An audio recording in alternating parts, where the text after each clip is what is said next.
Guys, ito yung ginawa ko, series at parallel. Ngayon, tetest natin dito. Patutunayan natin kung mali ba ako o tama sila. Yan, gamit yung multi digital tester. So, itong battery ay testing natin yung karga.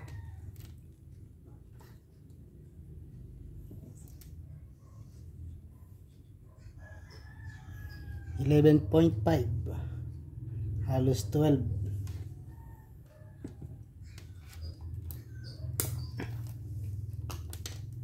Kukonek natin ngayon ang series na ay parallel connection na resistor.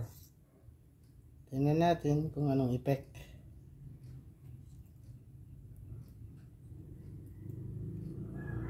And let's find out.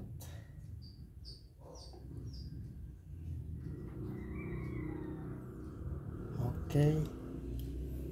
Then dito. Sa ground ko na lang ilagay.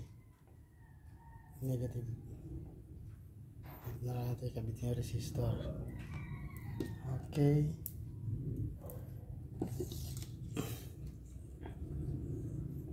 Ang reading niya ay 11.46 hanggang 45 sa parallel connection. Tingnan natin dito sa series. Bababa ang voltage nito kasi series yan eh. Nag-add nito ang ang parehas na 1K. Oops. 11.41. Oh. Dito sa series 11.41 ang result. So ibig sabihin nag-add ang dalawang 1K ohms. So 2K ohms. 2K and 4 watts ito. Samantala dito sa parallel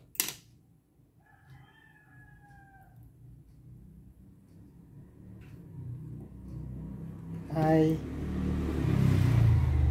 11.40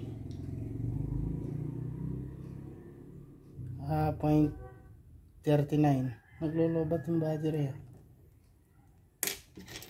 Ulitin natin dito sa series. Dapat 11.38. Mas bumaba pa yan dyan. 11.39.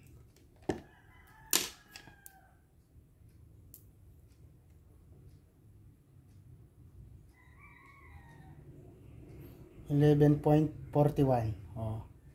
Talagang mas mataas ang nire-release nito na current kasi parallel siya kumpara dito sa series.